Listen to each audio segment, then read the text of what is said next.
Live from the Valley, it's your host, former Miss USA, Nia Sanchez. Hey, baby. Okay, welcome to the Hold My Crown podcast, where we dive into life, pageants, reality TV, parenting, and so much more. Join us for special guests from your favorite reality shows and some of my very good friends, other beauty queens. This is Hold My Crown. Hold my crown. Welcome back to the Hold My Crown podcast. I am so happy that you are here listening and hanging out with us. I have my handy dandy co-host, Daniel Booko. Yo, yo, yo. Welcome. What up? It's been a minute. I feel like we haven't had you co-hosting as often because of some of our Miss USA guests and other guests that we've had. We did one in Washington. We did. That was fun. But we haven't been back in our home studio together, I feel like, in a minute. It's been a hot minute. Okay, yeah. so hot minute. Today we are talking all about Crown Confessions. It's another Crown Confession episode, you guys. Crown Confessions. This is a fan favorite. We love to tell stories, secrets, spill some of the tea from behind the scenes of being a Miss USA, and we'll talk a little bit about Miss Nevada USA as well. So being a state title holder or a national title holder with a boyfriend. And I also feel like we are sharing history from I feel like we're relics at this point, because now you can compete for a pageant and be married. It was almost taboo. Everything has changed. Everything has changed. It was almost taboo to be engaged when you were a title holder. It was like, oh, is she really serious about the crown? Does she even care? Yeah. Those were the type of conversations that were happening. But now it's like you can have a boyfriend, fiance, husband, whatever you want. You can be 9 months pregnant. You can literally be 9 months pregnant. I cannot even imagine that. Is that real? That's real. Now, I have coaching clients because I do pageant coaching, and I have clients. I have multiple clients that are mothers, and we've had those conversations and those hard conversations of okay, we're getting sidetracked. We can go into coaching another time, but all to say, we want to share some stories about our personal time, doing the whole pageant world in a relationship, and spill some tea on things that happened and all of that. So let's get started with our story, and then we will, in the next segment, jump into those kind of questions that you guys have had and interesting stories and things that we have coming up. So it's a lot coming up. We have a lot of tea to spill. First, let's talk about us. Tell me, baby, what is your memory of dating me, a pageant queen? Was I a pageant queen when we met? Well, you had done pageants. But did you even know that? I did not even know that. Daniel had no idea. Maybe you said that the first, how we met. You knew that I was friends with Kristen Dalton. Right. Yeah. And a lot of her friends were pageant people. Yes. Pageant, what do you call it? Pageant? Queens. Reinas. Reinas. Even if you don't win, you're still a pageant queen. Oh, no. I mean, contestants. Pageant contestants. There you go. Have been in the pageant world. Right. So, yeah, I felt like, obviously, and how you looked. You're very gorgeous. That's sweet, because I hadn't won anything at that point, nothing big, and I felt like I was a hot mess all the time. So thank you. You weren't. You were the most beautiful thing on the planet. Even when I showed up to your doorstep with brown hair and you thought you were dating a blonde? Love is blind sometimes. He was like, who is this girl? I guess I'll take her on a date. No, not at all. Not at all. I think the first time I was already smitten. Yeah. So yeah, it wasn't until, we started really dating that I found out. I knew nothing about the pageant world. Nothing about dating a pageant contestant, or if you were to win, or any of these types of things. So when you started to explain it to me, or saying, hey, I had competed, in this, and I had won this, and blah, blah, blah, but I haven't won a state title, and I want to do one last go at it, I was like, well, hold on. Let's hold the phone here, because things are moving quickly. Yeah.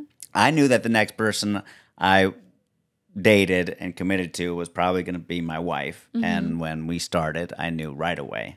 So I wanted to get the ball rolling. And then when you said, look, if I win this state, then I can't be married. Mm-hmm. And then if I go to Miss USA and win Miss USA, I can't be married for a year. And then then I go to Miss Universe and I can't be married for a year after that. Mm-hmm. And I was like, well, are pageants really even a thing? Like, we're going to put 3 years on hold possibly, for this.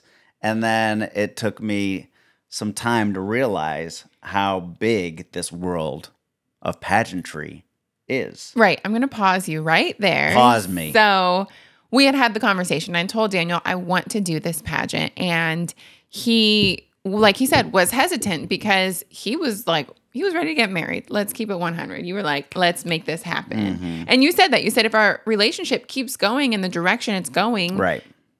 Like, do you have time to do a pageant? Right. Essentially is what you were saying to me. And I had in my head, so like a sneak peek into like where my thoughts was I don't want to have any regrets. So for any contestants listening, I didn't want to say whatever it is, whether it's a boy or, something else going on in your life. I didn't want to say, what if I had given it one more shot? I didn't want to have those regrets just because some guy was like, I don't know about pageants. Like, let's get married.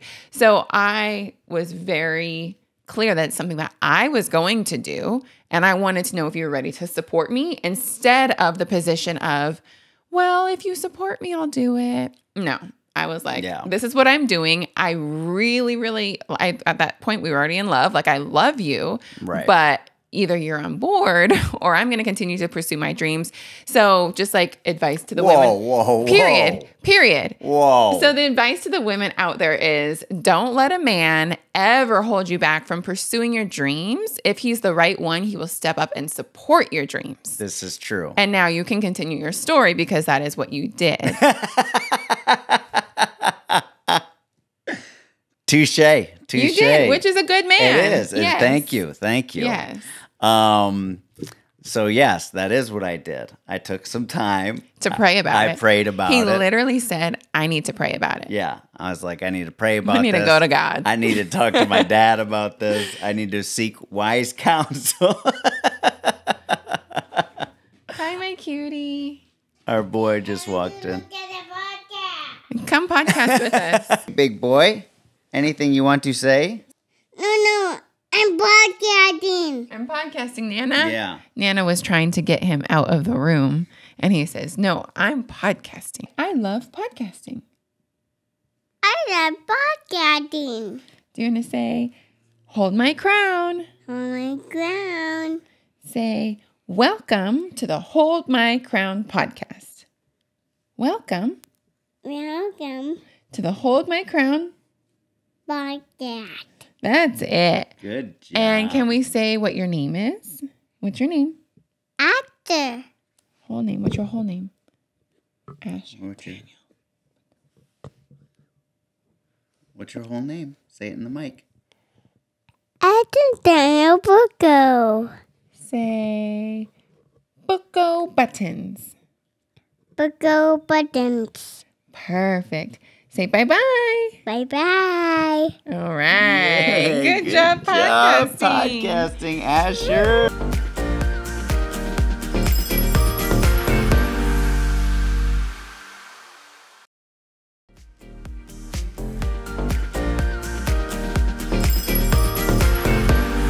Back to the podcast. So yes, after some God time and some seeking wise counsel, and I said, let's go, because I wanted to be all in. So I said, here we go. We're doing this together. I'm also a very, very competitive person. Mm-hmm. So once I started to realize how this was going to go, it was like, all right, we're doing this together. I'm going to be your biggest cheerleader and be your best coach, however that I can do that. Yeah. And we're going to win this thing. Yes. And your girl was on a budget. Let me tell you. So Daniel, being my pageant coach, was very helpful. He took some notes from my mom. My mom was actually the first person to help me practice questions and all of that. So Daniel kind of took over with helping me prepare for questions and for hot topics. And I joke that you did this, but I don't think you actually did. But I always joke that you're like, all right, let's practice our runway walk. Like, how many Victoria's Secret fashion shows do we have to watch? But you didn't say that, but I think it is funny. I don't think so. Okay, so cut to let's talk about quickly the time as Miss Nevada and Miss USA, just being in a relationship during that time, what things changed in our relationship, and then we can cut to the questions. I mean, the Miss Nevada, was, night and day difference, being a state holder to being Miss USA, right? The national holder. Title holder. So thank you. So the state thing was kind of it was just tough because you were living in Nevada, the majority of the time. So it was a lot of commuting back and forth. Rules and but I had like my that, own house. Like you could come be with me. Exactly. Like there wasn't really many, rules to things. Just, you just couldn't be married. The only thing I do remember telling you is like, if we do red carpet appearances, like I'm not going to hold your hand. I'm not going to like have your arms wrapped around me because I'm here working like as a title holder. This is like my job and I want to be professional. Right. So it's like, you can come with me to an event. You can join me. We can even like maybe do a red carpet together. We never did though. As Miss Nevada, we never had a red carpet appearance or event together. I mostly did them on my own with my girlfriends that also lived in the state. And I would bring my girlfriends with me because Daniel was in LA working. It was more kind of like the weekends or the time that he had off that he came to visit when I had appearances and all that. But yeah. So what was the reason for that? Was that their, is there a pressure to come across as single?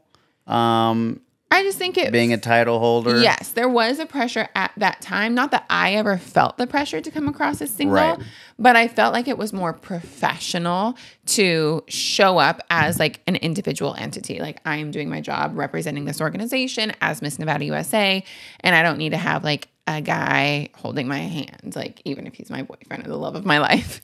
It just didn't seem so professional to me in that atmosphere. Right. So is it like for the reason of it would be a distraction from your duties, or this is another reason why, even in the entertainment industry, people don't go public with, a significant other because they're more desirable to the opposite sex. Like they're not taken.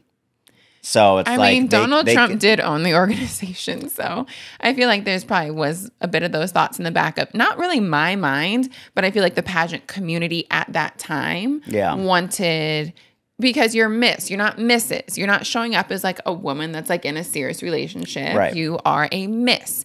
So I think the pageant community saw things like that. That's not necessarily any pressure that I felt. Do you understand what I'm saying? I know exactly what you're saying. It's like the mental image of she's still available to someone, to a Joe Schmo or to anybody. Totally. You know what I mean? I get what you're saying. Yeah. Yeah, I do feel like the pageant community had that perspective. Yeah. So it wasn't too crazy or hard when I was Miss Nevada. Yeah.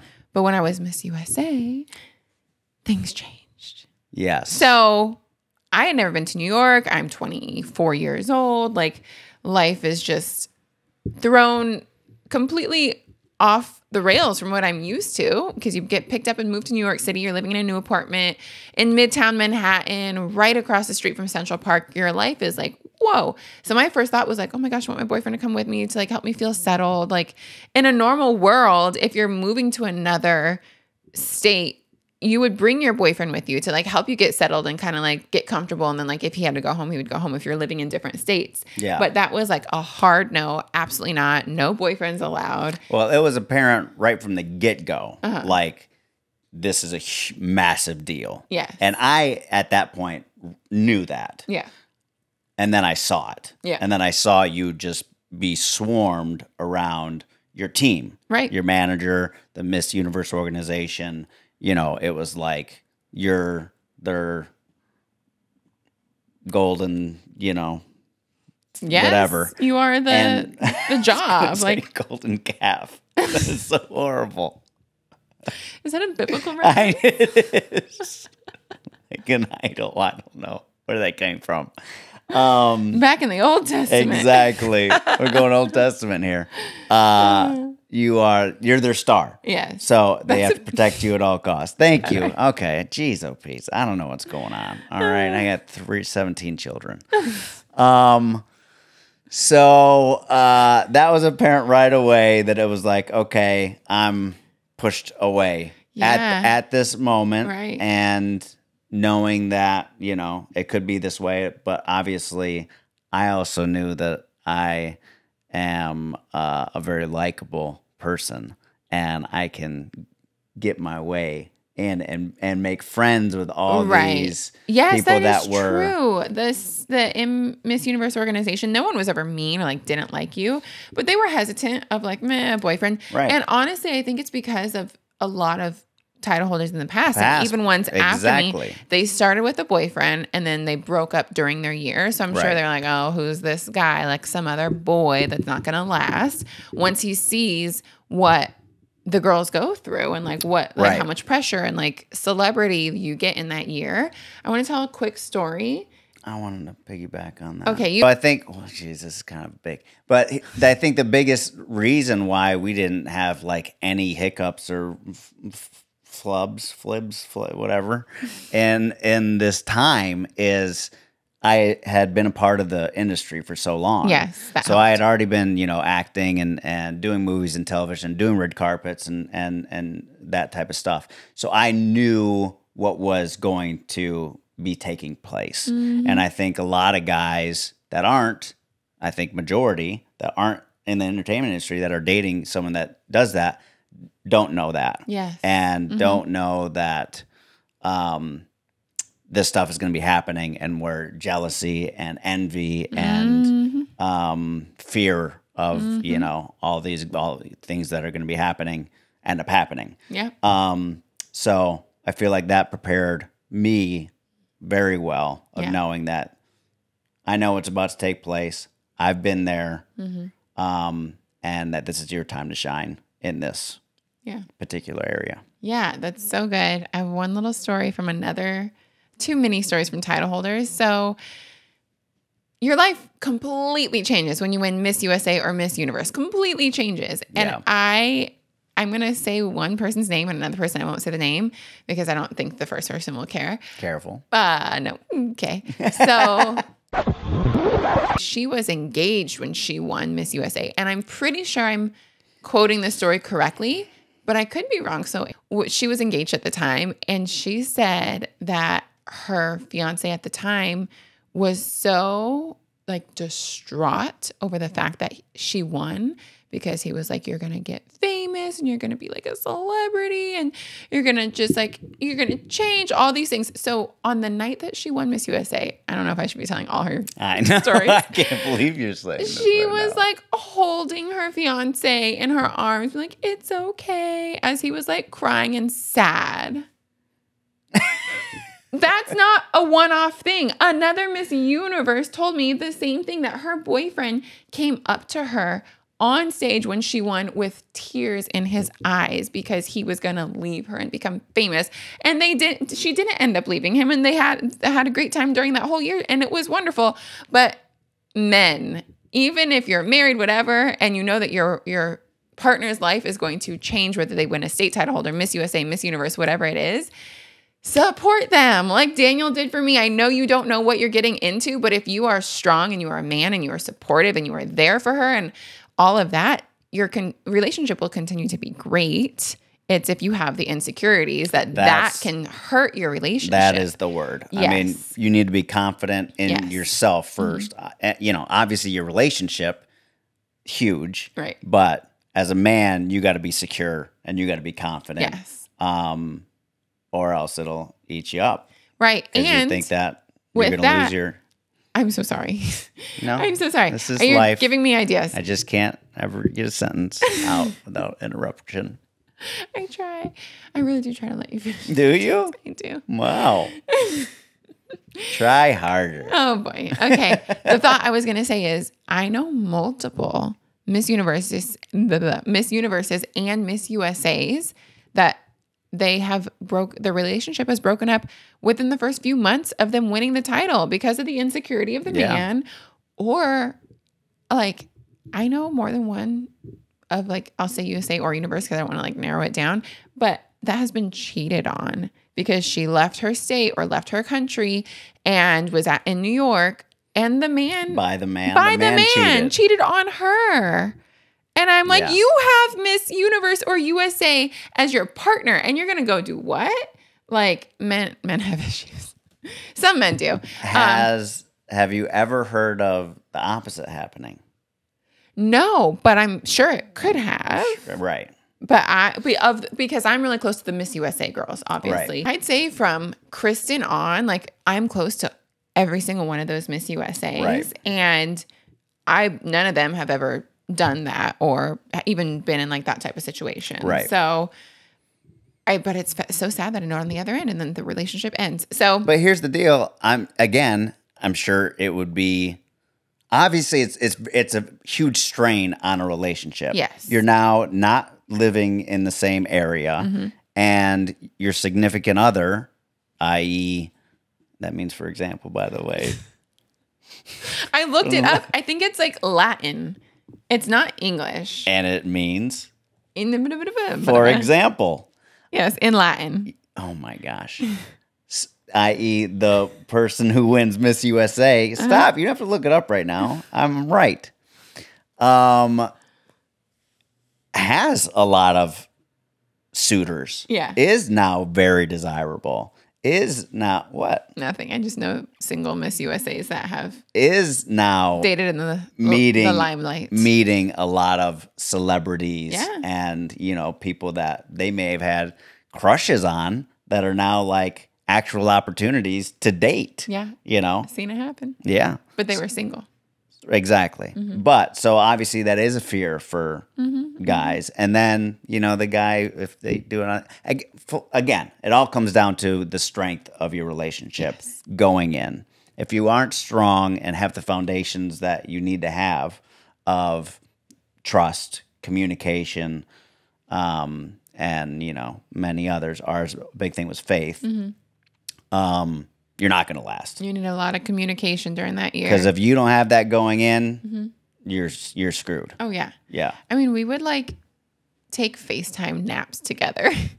And I would open up my computer and just like be doing stuff in my room and like getting ready for an event or an appearance, whatever. And I would just have him like on FaceTime on my computer. Like we communicated all the time versus I feel like some people, and I feel like it's a level of immaturity, are like, I don't want to feel like I have to check in.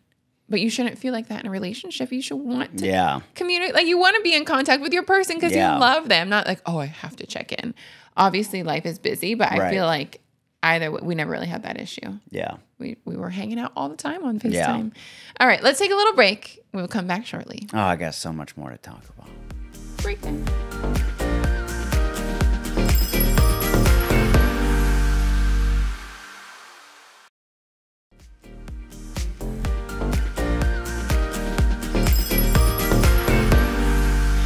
Welcome back from the break, you guys. I have a Google search pulled up on my phone. Of what? The abbreviation IE stands for Id Est, ID space EST, which is Latin for that is. There you go. Okay. Ta-da. I mean, this is like a multi-episode thing that's been like coming through each episode but now. I'm still right. You're still right, but I wanted to know if you knew what the I and the E stands for. And you were like, it means example. But Id Est.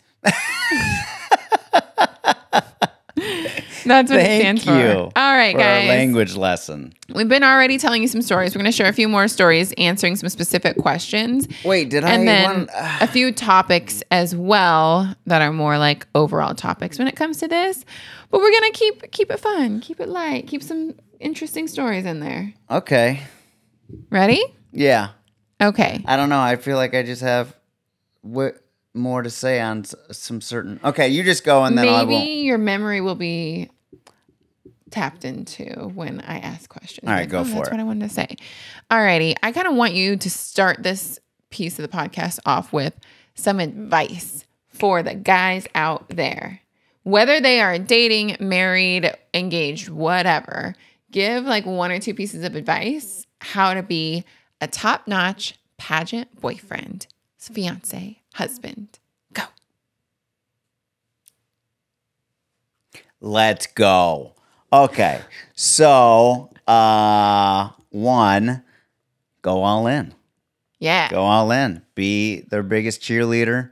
Be their biggest helper and coach, and know that this is a season of time that they're pursuing their dream. Not that you can't be pursuing your dream as well, but really, really, truly support that person. Yeah, don't be jealous. And I was getting to that. I know. And don't be jealous. Don't be jealous is one that just light bulb came to mind.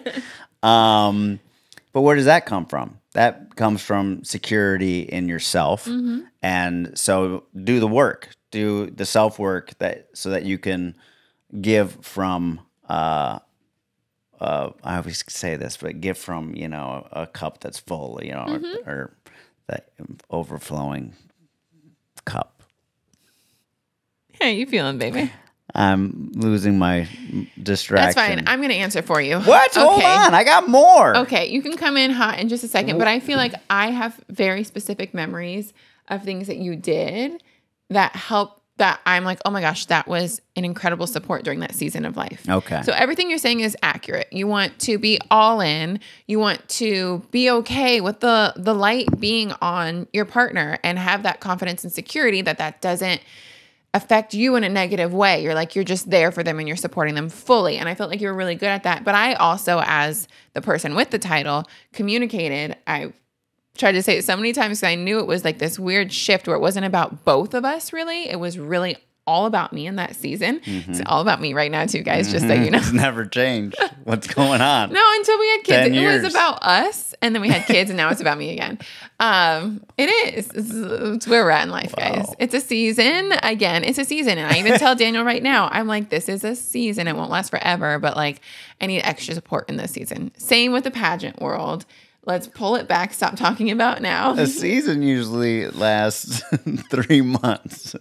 Not a postpartum season. I know that. Google? No, I'm not talking about that. That's what I'm talking about. I'm talking about just, you being first season, the season. Keep digging. This season's been digging. 10 years of winter over here. 10 years. Just kidding. You are 100% lying. I'm joking. Obviously. Okay, continue. We went back to it being about us for quite some time. Of course. Until we had children. Moving on. What I'm talking about is in that season, I definitely said to Daniel, like, I know this is all about me right now, and I really appreciate your support, and I need it, like, continued. Mm-hmm. But it won't be this way forever, but thank you so much for really being there fully. Well, hold on. Me. So now you're getting, because I wanted to ask you after you asked the boy how I needed to support, but now you're saying what you needed. I got more specifics. So as a pageant winner, hold the pageant dress. Hold the, like when you're walking around, like carry the luggage. Hold the dress. your crown. Hold your crown. Boom. Boom. Hold the crown. Boom. Yes. Hold my crown. Literally, hold the crown. Yes. Hold the dress. Hold the shoes. Like carry everything for them. Like be a physical support, an emotional support. Yes. Be a shoulder to lean on. Yes. Yes. Lend your ear. Be a shoulder to lean on, and you don't have to fix everything. You can just be there for them. Let them vent. There are stressful moments in the pageant world, and I feel like you were so good at all of that. The physical support, the emotional support, the spiritual support, and having your own personal confidence and not making me reassure you in that season so that I could stand strong in what my roles and my duties were. Like you were so good at all of that. Thank you. So that's me answering partially your question. And you answered most of it, and then I went. And that's how you do it, men. That's my advice.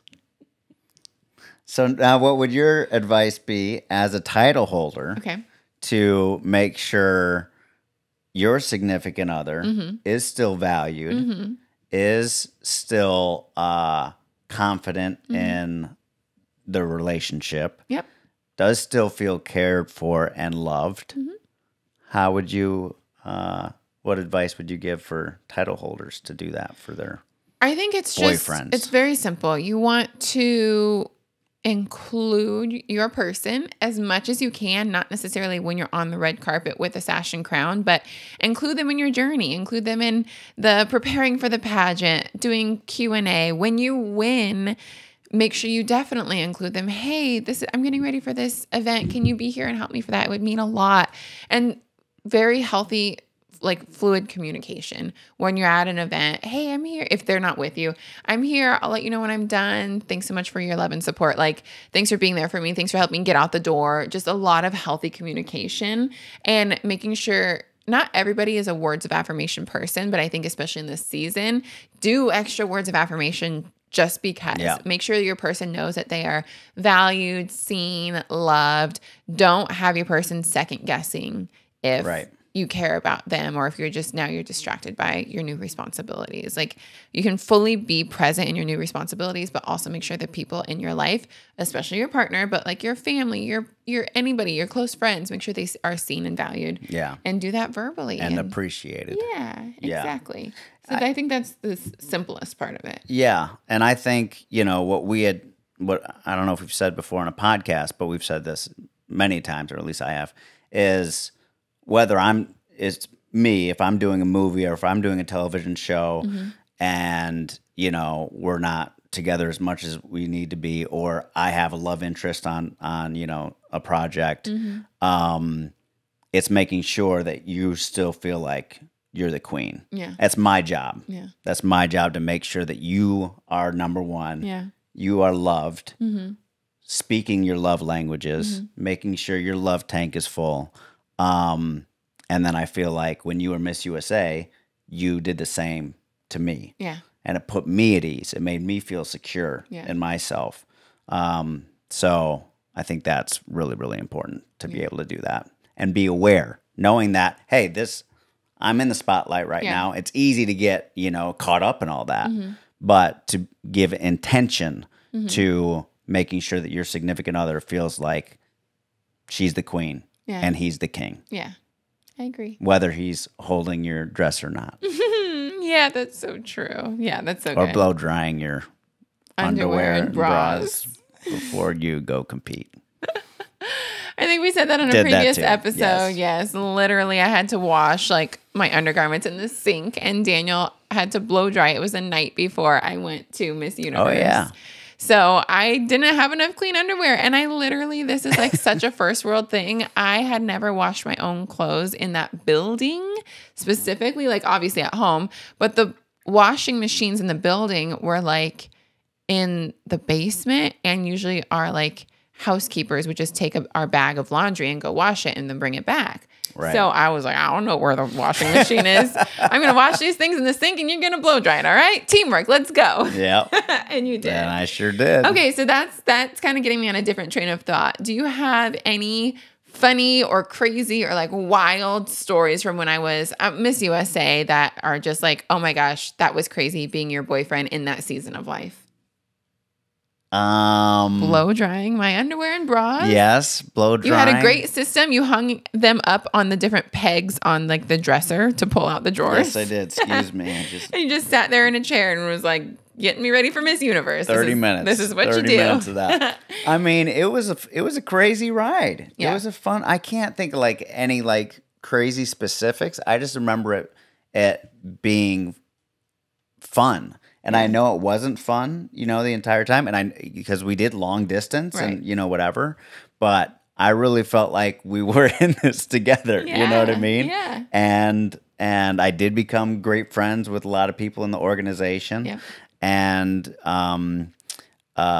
it was a great season of life. Yeah, it was fun. What crazy things. I mean, that was funny when I was in town and my parents were in town too, and you did have to do the ice bucket challenge, and you were like, you're not going to believe what we just did. Oh yeah, totally. Because we had plans. Like I told them I had family in town. They're like, hey, we need you in an hour and you have to be ready, hair and makeup ready, but make sure you're wearing something you don't mind getting wet. And I was like, what is happening? Yeah. And so you went and continued the exploration of the day with your parents. Yeah. And I'm glad that they got to visit. That was fun. Yeah.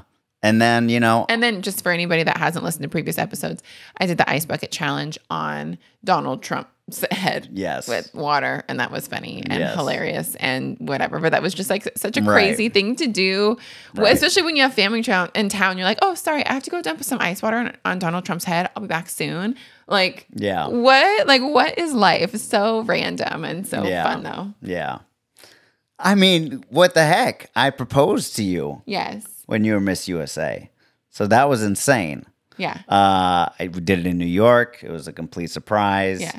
I think, have we already told this story? Yes, but I want to know, like, your headspace. Were you like, I can't wait until she's done being Miss USA? Or like, I got to lock it down now. She's Miss USA. Let me put a ring on that. Like, what was your headspace proposing to me before I competed for Miss Universe? I know. And I'll tell you kind of a one little thought that I had. Not a bad thought, but just like one thought of like being engaged and going to Miss Universe.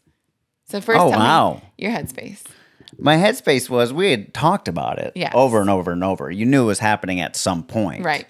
I don't remember. I mean, obviously, getting the ring and doing all this stuff and knowing that your girlfriends were going to be out there, because I know you wanted to have, your close friends and be there for the moment and celebrate and everything. But I don't remember it being like it was before Miss Universe or whatever it was. Mm-hmm. It was like, oh, this is good. This is the perfect time. Yeah. This is just a great time to do it. And kind of everything lined up to where it was going to be a huge surprise and have my sister there as well. And it was just amazing. It was magical. Yeah, it was. Yeah. I did have the thought of, is this going to affect my chances of being Miss Universe? Wow. It was a real thought at that time, because you were not supposed to be married, and obviously engaged is not married, but it's on the way to being married. So I was a little nervous of like, will this affect my chances of becoming Miss Universe? And I don't think it did affect my chances of winning, because obviously I got first runner up. So I did pretty dang good. I don't think it affected my chances, but I had that thought that popped into the back of my head. But then also, like, Aaron Brady won Miss USA while being engaged. So there was other examples out there that it doesn't necessarily affect. Nowadays, it doesn't at all. But back then, there was that thought of like, and then the thought, do you wear your ring to appearances? Do you not? I don't know. Right. And I did wear my ring all the time. And I remember my first appearance wearing my ring was a breast cancer awareness appearance in the middle of New York City. It was this huge like construction site where all the construction workers were going to wear pink hats. I think the whole site and the whole time they were building, and that was going to like be donating money to breast cancer research. But I got up and gave a speech, and then after I was prepared, because this is my job, to talk all about breast cancer research and awareness. And all the interviewers wanted to ask me about was my ring and getting engaged. And I was like, oh shoot. This is not the point of the interview. I'm supposed to be talking about engagement, but I was very excited to show off my ring. And all my photos were me with the pink construction hat doing this. Oh my gosh. In every single photo. But that's all they wanted to know about. And I was also happy to talk about it. All right. So we are going to wrap up this podcast. We have so many stories we could keep telling and sharing. We might have to do a part 2. But for now, I want to wrap up with a quick review. And if you are listening and you have a moment, give us a 5-star review and drop us a little note, because we love them. And I love to shout you out and include you guys in the podcast. If you're not watching, Asher's with us. He wanted to come and podcast with us. So it says, this is from IDS Set, and this was a recent review left on Thursday. It said, I've so enjoyed this couple on the Valley and wanted to hear their podcast, and I was so happy I did. I love their back and forth.